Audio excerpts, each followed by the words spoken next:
Impetus were a very natural partner for us. It's an organisation that we'd been aware of for quite a long time, but had not reached out formally, had not applied for a grant, but there was just very clear mission alignment on supporting people who face barriers to employment. It's language which Impetus use, it's language which we use, and there was a growing focus, I think, from Impetus on job outcomes and employment as a key driver. So that was really the trigger for us to reach out, and there was an opportunity which they published, which felt like it was something that we'd be well aligned to. And so we started the relationship formally then, but I had known Impetus for several years before that and had met several people on an informal basis to align, to talk, to share insights. But yeah, then we applied for an opportunity and went through a process over, which I imagine was 6 months, but always was just open conversations, trying to align on the fact that is this going to work, is this going to help, to which I'm glad we got to the answer with a big yes. I think when we first came across Michael and the team, were impressed by a few things, or really liked a few things. So firstly, like the program itself, it's like worth starting there. It's I think, really quite unique combination of wraparound, deep support for an individual, plus the kind of formal skill element, and then plus connections with employers. So I remember at the time actually being quite struck by the sophistication of your like employer relationships and the like level of resourcing, the expertise you have in engaging employers to create placement opportunities. I think that really is quite unique in the sector.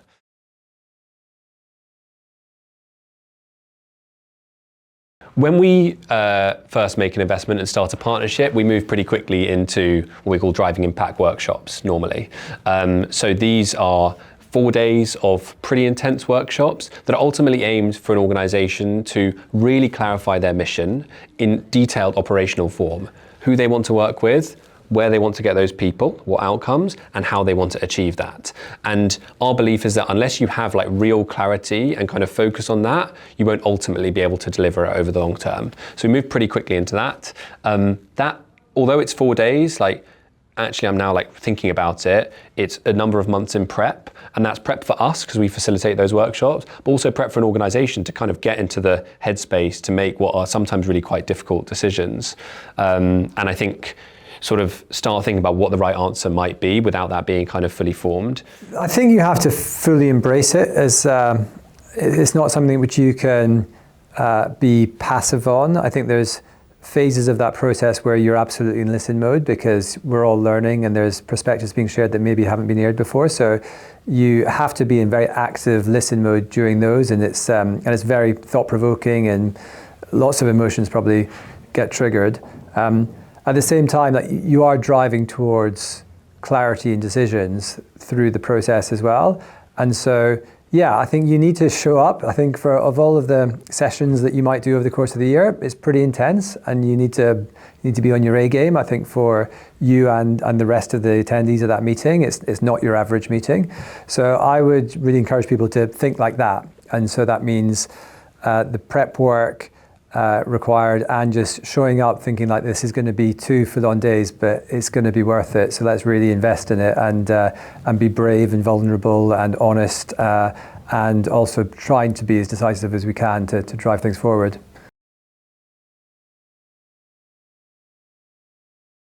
Then this concept of target population or who do you exist to serve is a really big and important question for all charities and social enterprises to really get clarity on. We, at a basic level, we support people who are unemployed facing barriers to employment. That's immediately a broad spectrum. And we had been comfortable working with that for the first few years of Generation's life. I think partly because we were a relatively small group of people that could talk to each other about what that meant and implications, or when we were meeting people that were applying for the programme, was it going to be a good fit, or where should we try to reach out to meet more people that could apply to the programme? But as the organisation got a bit bigger, I think that got harder.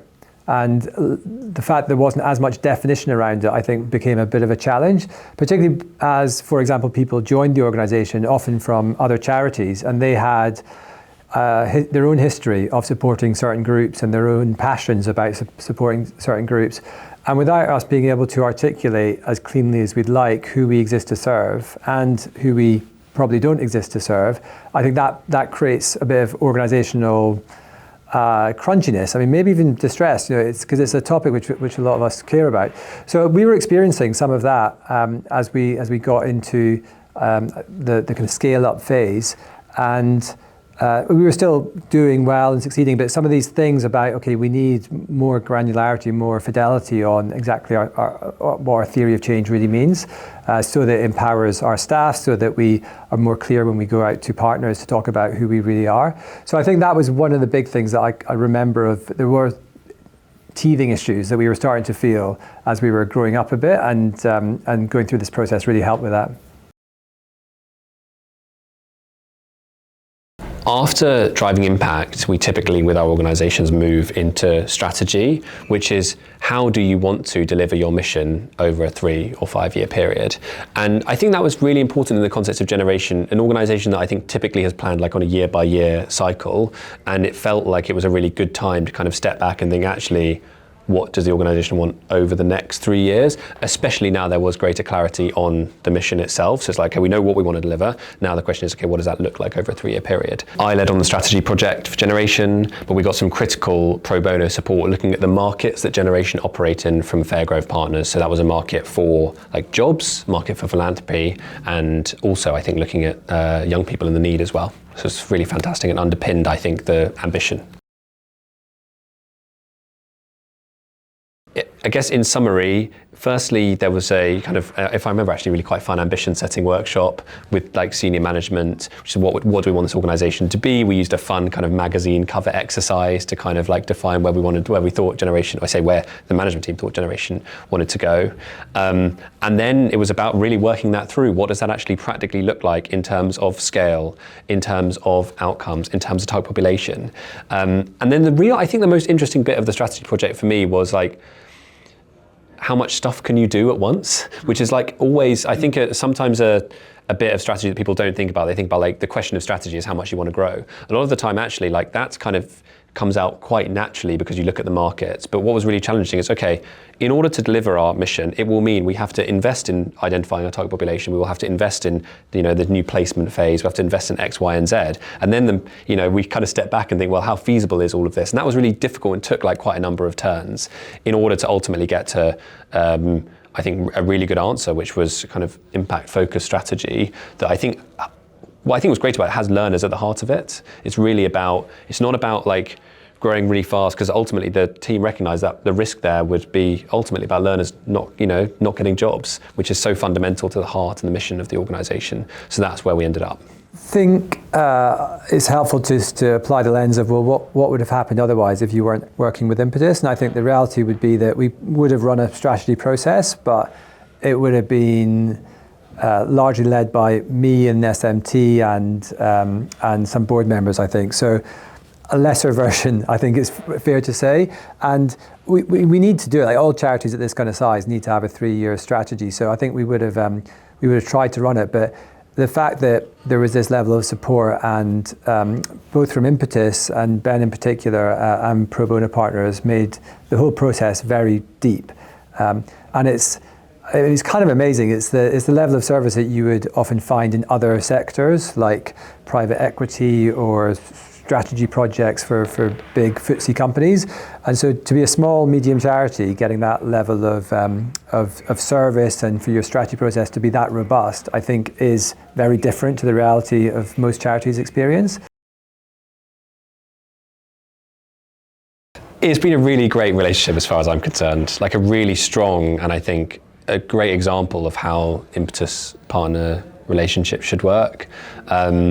How's it been? I think it's felt like it has felt to me like we've grappled over a period of a couple of years, like the most important things facing Generation, in a really robust and open and honest way. And I think I've like massively respect Michael, how we like, I think it took a bit of time for us to kind of like get into rhythm, but now we can just kind of like crack onto the big topics, really get into, okay, what is going on here? And if, you push too far or you're not pushing enough, then like, we'll say that to each other. So it's become, I think, a really honest, strong relationship. And I think the end point of that, and this I think what's important is the relationship is part of it, but the end point of that is like a theory of change that like means really impact for young people, and similarly the strategy. But I think it's, for me, I like, you ultimately end up investing a lot in our partners, and I feel like it's been investment really well spent. It's quite a significant investment of time on both sides, but that has been time spent on big topics and important topics, and it really has felt collaborative. I think there is a risk that some funder relationships feel that there is a balance of power, which is one way, or there is a requirement to continually be presenting the things that are going well, but it's never really felt like that. It's always been much more collaborative and an open book and thought partnering around key topics. So I've really appreciated like having someone to thought partner on those topics with, and to figure out how we can also bring more people and more organisations in to tackle some of the big things that we want to do. I think the mindset from the start, and the fact that Impetus are a long-term partner, if things go to plan, I think is a big important factor of this. And there's a large number of charities in their portfolio where it has been genuine long-term partnerships. So that's clearly what Impetus want to do. And I think you've just got to fully embrace it and get into that mode, because that's how you make the most of the opportunity. Every interaction with Impetus, and I think their track record, all points to the fact that they're here to help charities do better. And so if you embrace that and trust it, then that's the recipe for doing as much as possible together. And I think there's lots of evidence to say like that's the right approach, because that's who they want to be, that's who they are. I think the easiest way of saying this is I only work with 3 portfolio partners at once. So I have proper time to dedicate to generation. What do I do with that time? I mean, as I say, I think the kind of drumbeat of the relationship is us meeting weekly monthly for a couple of hours, and it's not a catch up. I think this is something that maybe to think about moving from those first couple of months where it maybe is a bit more updated catch up. It's proper like, what are the most important topics for our kind of 3-year ambition? How are we doing? How are we problem solving on those? So that's like the drumbeat, as I said. I'm also meeting quarterly with the chair of an organisation to kind of discuss like a governance and high level strategy. So again, it's trying to support and kind of capacity build every leader really to deliver a charity's ambitions. That's part of it. I also meet with senior management team members. That's more to kind of support them to deliver like their part of a plan. So kind of again, it's that similar kind of high challenge, high support relationship with different senior management team members. And I try as much as possible to kind of observe generations like brilliant delivery, because otherwise you risk just talking to leaders, but actually really get a sense of what it's like for learners, for frontline staff as well. And alongside that, we're also running typically like a couple of projects. So at the moment, we're thinking about, okay, what does this target population framework really need to look like in practice? How do you reach those learners? How do we work with learners after boot camp? And we're kind of supporting through my colleague Iman, who's working with kind of Director of Impact at Generation on those. There's like a lot of different things going on. And I think like saying all of that, the challenge I think for Impetus is like really focusing on the needle moving things consistently across the board. Yeah, I think working with Impetus has strengthened us in lots of ways. We have a clearer picture of theory of change, a clearer view of impact, a view of impact that is baked into the organisation, is talked about far more frequently, more clarity on who we exist to serve. And I think for the team, myself included and lots of the senior management team, we are now working with and are aware of and have the support network of a much broader set of individuals, which is just so important and huge for, whether it's formally identified as professional development or it's just a peer network that has got softer benefits. On either front, like hugely important. And being part of the Impetus network, I think, really does give you a very solid way to progress that and avoid this risk that you stay in this bubble of your own provision. So I think on a huge number of fronts, we're a stronger charity, having had the benefit of working with Impetus, and I think that will continue to strengthen more. Very rare, I think. I don't think there's many other funders across the UK that I know of that approach the question in this way, like the question being like, how can you support charity to create impact? There's There's lots of fantastic funders that we work with and provide absolutely mission critical support without which we just wouldn't be able to run the programs that we do. But with Impetus, it's funding plus this level of collaboration and expertise built up over many years of hard learnings and working with charities through hard experiences. And that's very valuable and pretty rare, I think. So yeah, I think everyone in Generation views it as a different type of partner. It's the only partner that I know of, as I say, that has got such depth of what does it take for a charity to really grow and scale and be impactful. So Generation have just moved from what we call focus phase. It's typically a year or two, which is primarily, I would say, like a decision-making phase, primarily. So driving impact into strategy, what kind of organization do you want to be over a 3-5 year period, and like aligning and answering some quite difficult questions.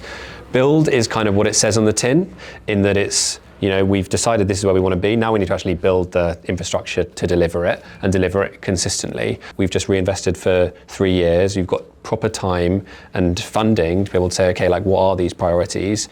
I think a couple of other things I think are exciting. I think there are clear priorities. So Generation know what needs to happen in order to deliver like meaningful impact for the people that they work with. And I think that for me is kind of, we can, in 3 years' time, I think we know where what good would look like pretty clearly. You can probably describe it pretty clearly.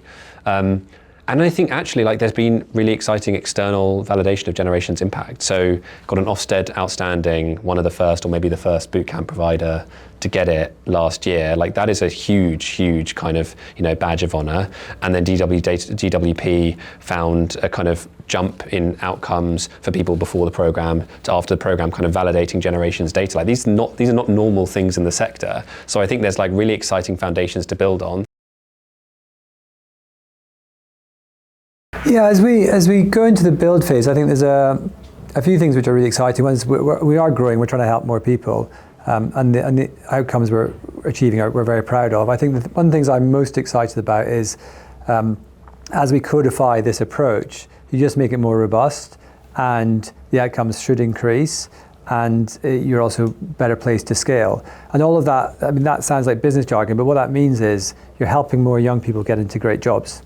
Right, with reliability, and that's so important in our offer and our promise to them, and our ability to do that sustainably as a charity. So I think that process of codifying it and really understanding what works is so important.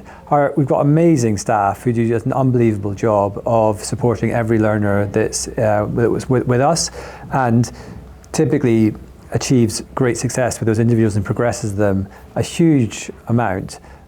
But with more codification, we can empower those staff to do that even better and make sure that we are supporting them in the way that they need to be done, and that we can allocate our resources in the right way, and that we can invest in the right things to allow this model to be even more robust, and the rates of success are even higher. Because that's why we do this. It's why we are getting up every day to support people into these jobs. And if anything that can help us increase the success rate of doing that is, you know, that's what we will chase that hard, because that's what really this is all about.